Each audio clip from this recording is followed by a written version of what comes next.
مرد مومن نے فرعون کی کابینہ کی موجودگی میں اپنی تقریر کی، اور ایک دفعہ فرعون نے اس کی تقریر کو نظر انداز کرتے ہوئے حامان اپنے وزیر اعظم کو کہا، میرے لیے بہت بڑا محل بناؤ، میں اس کے اوپر چڑھ کر موسیٰ علیہ السلام کے خدا کو دیکھوں گا۔ جب اس نے اپنی بات ختم کی، پھر دوبارہ مرد مومن نے اپنی تقریر شروع کر دی اور کہا اس شخص نے جو ایمان لا چکا تھا، یا قومی، اے میری قوم، اتبعونی، میری بات مان لو، میری پیروی کرو، اہدکم سبیل الرشاد، میں رہنمائی کرتا ہوں تمہاری سیدھے راستے کی طرف۔ کیونکہ اوپر آیا تھا، فرعون نے کہا تھا کہ میں تمہیں سیدھا راستہ دکھا رہا ہوں، تو اس نے کہا وہ جھوٹ بول رہا ہے، وہ تمہیں غلط راستے کی طرف لے جا رہا ہے، تمہیں گمراہ کر رہا ہے، صحیح راستہ یہ ہے کہ میں تمہیں بتا رہا ہوں۔ اور وہ کیا ہے؟ یا قوم انما حاضر حیات الدنیا متاع، اے میری قوم، یہی بات ہے کہ یہ دنیا کی زندگی کا ایک تھوڑا سا سامان ہے، یہ تھوڑی سی دنیا کی چیزیں ہمیں ملی ہیں، یہ بالکل عارضی اور عنقریب فنا ہونے والی ہیں۔ وَإِنَّ الْآخِرَةَ هِيَ دَارُ الْقَرَارِ، بے شک آخرت وہی ٹھہرنے کا گھر ہے۔ دنیا میں جتنی بڑی بھی کسی کی کوٹھی ہو، بنگلہ ہو، محل ہو، آخر وہ اس کو چھوڑ کر مٹی کے کچے گھر کے اندر جا کر سو جاتا ہے۔ تو کہنے لگا کہ آج تم اس فرعون کی بات مانو گے اس دنیا کے پیسے کی خاطر، دنیا کے ساز و سامان کی خاطر؟ کہنے لگا یہ دنیا کا ساز و سامان فانی ہے، عنقریب ختم ہو جائے گا، لیکن تم میری بات مان لو، آخرت بن جائے گی، رہنے کا گھر تو آخرت ہے۔ اور پھر کہا من عمل سیئۃ، جو عمل کرے گا برے، فلا یجزی الا مثلھا، نہیں بدلہ دیا جائے گا مگر اسی کے برابر۔ ومن عمل صالحا، اور جو عمل کرے گا نیک، من ذکر او انثی، مرد ہو یا عورت، وہو مومن، بشرطے کہ وہ مومن ہو، فاولئک یدخلون الجنۃ، بس یہ لوگ داخل ہوں گے جنت میں، یرزقون فیہا بغیر حساب، رزق دیے جائیں گے اس میں بغیر حساب۔ کہا کہ برے عمل کرو گے تو یہ بھی اللہ تعالیٰ کی بڑی کرم نوازی ہے لوگوں پر کہ اس نے یہ قانون بنا دیا ہے کہ کوئی آدمی برائی کرے گا، اس کی برائی کا ایک ہی گناہ لکھا جائے گا، لیکن اگر کوئی نیکی کرے گا، بھلائی کا کام کرے گا، اس کے بدلے میں 10 گنا نیکیاں لکھی جائیں گی۔ یہ اس کا کرم نوازی ہے کہ اس نے ایسے کیا ہے۔ عام حالات میں، یعنی عام حالات کی بات ہے کہ ایک نیک عمل کا 10 گنا اجر، 10 گنا نیکیاں ملیں گی، لیکن اگر وہی نیکی کا کام اگر آپ فی سبیل اللہ کی مد میں کریں، اللہ کے راستے میں سمجھتے ہوئے کسی کام کو کریں گے، تو وہی کام 10 گنا نہیں 700 گنا تک اس کا اجر چلا جاتا ہے۔ ایک مثال ہے، ایک آدمی ویسے ہی نماز پڑھنے آ رہا ہے، تو ایک قدم جب اٹھاتا ہے تو ایک قدم پر اٹھانا اس کو ایک نیکی کی بجائے 10 نیکیاں ملتی ہیں، ٹھیک ہے۔ لیکن اگر اسی میں وہ اپنے اس آنے کو فی سبیل اللہ کی نیت کر لے، مثلا یہ سوچ لے کہ میں مسجد جا رہا ہوں، نماز تو میں نے پڑھنی ہے، لیکن اللہ کے قرآن کی تلاوت اور اس کی ترجمہ مختصر تشریح ہوگی، یہ علم حاصل ہے، یہ بھی ظاہر ہے اللہ کی آیات میں کیا بیان ہوا ہے، یہ علم حاصل ہوگا، تو چلو میں علم بھی حاصل کروں گا۔ تو وہ شخص گھر سے نکلا ہے مسجد آنے تک، ہر قدم پر 700 نیکیاں ملیں گی، ہر قدم پر۔ یہ ہے فی سبیل اللہ کی مد۔ اسی طرح فی سبیل اللہ کی مد یہ بھی ہے، علم حاصل کرنے کے لیے کوئی بچہ نکلتا ہے، کوئی بڑا جاتا ہے، تو وہ ایک قدم پر 700 نیکی۔ اسی طرح کوئی آدمی تبلیغ کے لیے جاتا ہے کہ کسی کو تبلیغ کرنا، دین کی بات پہنچانا، اس کا بھی اجر یہی ہے، 700 گنا۔ اسی طرح کوئی شخص جہاد کے لیے جاتا ہے، تو جہاد کے لیے جو قدم اٹھتے ہیں ایک قدم پر 700 گنا اجر ہے۔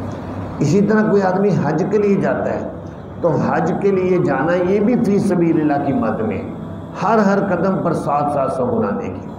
تو فرمایا جو عمل کرے گا نیک مرد ہو یا عورت بشرطے کہ مومن ہو تو پھر ایسے ہی لوگوں کو فرمایا داخل ہوں گے یہ جنت میں اور ان کو رزق اتنا ملے گا بغیر حساب۔ نبی پاک صلی اللہ علیہ وسلم نے فرمایا ایک جنتی 100 آدمیوں کے برابر کھانا کھائے گا۔ 100 آدمی میرے خیال میں 2 دیگیں کھا لیتے ہوں گے، اتنا ایک جنتی کھائے گا۔ تو لیکن عجیب بات یہ ہوگی کہ لا یبولون ولا یتغوطون، نہ پیشاب آئے گا اور نہ ہی ان کو قضاء حاجت ہوگی۔ صحابہ کرام نے پوچھا یا رسول اللہ وہ اتنا کھائیں گے جائے گا کدھر؟ آپ نے فرمایا خوشبودار ڈکار آئے گا، بس اس سے جسم کا حصہ بن کے ہضم ہو جائے گا۔ اسے کہتے ہیں جنت میں ہر چیز ہوگی، صرف واش روم نہیں ہوگا وہاں، کیونکہ وہاں پیشاب پخانا یہ اس کا تصور نہیں، وہ پاکیزہ جگہ ہے۔ تو رزق دیے جائے گا اس میں بغیر حساب کے۔ پھر اس نے کہا اے میری قوم کیا ہوا ہے مجھے کہ میں تو تمہیں دعوت دے رہا ہوں الی النجات ہی، میں تمہیں نجات کی طرف بلا رہا ہوں، تم مجھے بلا رہے ہو جہنم کی طرف۔ بلاتے ہو تم مجھے کہ میں کفر کروں اللہ کا، شرک کروں ساتھ اس کے، وہ جو نہیں ہے مجھے اس کا علم، اور میں بلا رہا ہوں تمہیں الی العزیز الغفار، غالب بخشش کرنے والے کی طرف بلا۔ اب یہ فرعون کی موجودگی میں تقریر کر رہا ہے، بڑی بات ہے کہ کلمہ حق کہہ رہا ہے۔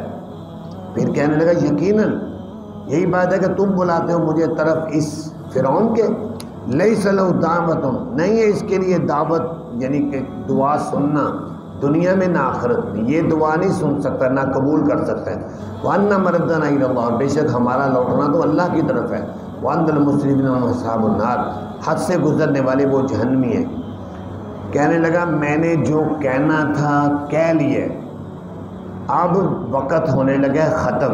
فَسَتَذْكُرُونَ مَا أَقُولُ، ان قریب تم یاد کرو گے وہ باتیں جو میں تمہیں کہتا ہوں۔ اب وقت تو گزر، میرے ساتھ پتہ نہیں اب یہ فرعون کیا کرے گا، کیونکہ بڑا جابر اندر ہی اندر تو وہ کڑ رہا تھا، یہ کیا بکواس کری جا رہا ہے، اندر ہی اندر یعنی سوچ رہا تھا فرعون۔ تو آخر اس نے ایک جملہ بولا مرد مومن نے، وَأُفَوِّضُ أَمْرِي إِلَى اللَّهِ، میں سپرد کرتا ہوں اپنا معاملہ اللہ کے۔ یہ بڑا اہم جملہ ہے، یہ ہم دعاؤں میں بھی مانگا کریں کہ ہمارے معاملات اللہ کے سپرد ہیں، تو پھر اللہ تعالیٰ اس کو جس طریقے سے اچھے طریقے سے حل کرتے ہیں ہم تصور بھی نہیں کر سکتے۔ یہ اس نے کہا، اور ان اللہ بصیر بالعباد، بے شک اللہ تعالیٰ دیکھ رہے ہیں بندوں کے کاموں کو، یہ کہہ کر وہاں سے نکل گیا۔ کابینہ تو برا جو بھی تھا فرعون کو وٹ چڑھ گیا، غصے میں بھر گیا۔ اس نے کہا تم لوگوں نے جانا نہیں ہے، اٹھے کوئی نہ یہاں سے۔ ساروں کو کہتا ہے کہ اس کی تقریر سے مجھے بڑی تکلیف پہنچی ہے، اس نے اپنے یہاں پر مجھے تقریر جھاڑ کر چلا گیا ہے، اب میں اس کو قتل کروں گا۔ سب سے پہلے تو میں اسی کو قتل کروں گا، موسیٰ کا تو بعد میں دیکھوں گا۔ لہذا 1000 فوجی کو بلایا، کہنے لگا اس کو قتل کر دو، جہاں پر بھی اس کے پیچھے جاؤ، جہاں تمہیں ملے مار دو۔ یہ بندہ سمجھدار تھا، اس کو پتا تھا فرعون جو ہے بڑا خبیث ہے، جابر ہے، ظالم ہے، میرا پیچھا کر کے مجھے مروا دے گا۔ لہذا اس نے عقل مندی کی، گھر نہیں گیا، سیدھے ہی وہاں سے جنگل چلا گیا۔ جنگل میں جا کر وہاں پر نماز شروع کر دی۔ نماز یہ 1000 فوجی دوڑے، کسی سے پوچھا کدھر گئے، انہوں نے کہا جنگل کی طرف گیا، ادھر گئے۔ جب وہ گئے ہیں وہاں پر اللہ کے شان، انہوں نے کہا تھا وَأُفَوِّضُ أَمْرِي إِلَى اللَّهِ، میں نے اپنا معاملہ اللہ کے سپرد کیا۔ پھر اللہ نے کیا کیا، فَوَقَاهُ اللَّهُ سَيِّئَاتِ مَا مَكَرُوا، بچا لیا اللہ نے اس کو ان تمام بری تدبیروں سے جو انہوں نے کی تھی۔ جب یہ وہاں پہنچے 1000 فوجی، اس کے ارد گرد شیر اور چیتے چکر لگا رہے تھے، یہ اندر نماز پڑھ رہا ہے، شیر چیتے چکر لگا رہے ہیں۔ جب وہ فوجی پہنچے، شیر چیتوں نے ان پر حملہ کر دیا، اکثر کو چیر پھاڑ کر پھینک دیا، کوئی تھوڑے بہت بھاگ دوڑ کر فرعون کے پاس پہنچے، کہنے لگے بادشاہ سلامت، وہاں تو سب کو شیروں نے پھاڑ دیا۔ اس کو اور غصہ چڑھ گیا، کہتا تم پھر بھی نہیں مار کے رہے۔ اپنے دوسرے فوجیوں کہنے لگا ان کو تم اڑا دو، ان کو بھی مروا دیا۔ لیکن اب فرعون کا انجام پورا، وحاق بآل فرعون سوء العذاب، گھیر لیا فرعون کی آل کو برے عذاب نے۔ اللہ تعالیٰ نے اپنے اس مرد مومن کو تو بچا لیا، پھر فرعون کا انجام برا ہوا، بحر قلزم کے اندر اللہ تعالیٰ نے پھر اس کو غرق کیا، اور اس کی فوجوں سمیت اس کے جتنے لشکری تھے ساروں کو بحر قلزم میں غرق کر کے ہمیشہ ہمیشہ کے لیے جہنم حاصل کر۔ یہ اللہ تعالیٰ کے معاملات ہوتے ہیں کہ جو بندہ اللہ کا ہو جاتا ہے تو پھر اللہ اس کے ہو جاتے ہیں۔ اللہ تعالیٰ جتنا بھی بڑا کوئی جابر ظالم کیوں نہ ہو، اللہ تعالیٰ اس کی حفاظت کرتے ہیں۔ بس یہ ہے کہ شرط یہ ہے کہ انسان صدق کے دل سے اللہ کا بندہ بن جائے۔ اللہ تعالیٰ سے دعا ہے اللہ تعالیٰ ہمیں دین پر عمل کرنے کی توفیق عطا فرمائے۔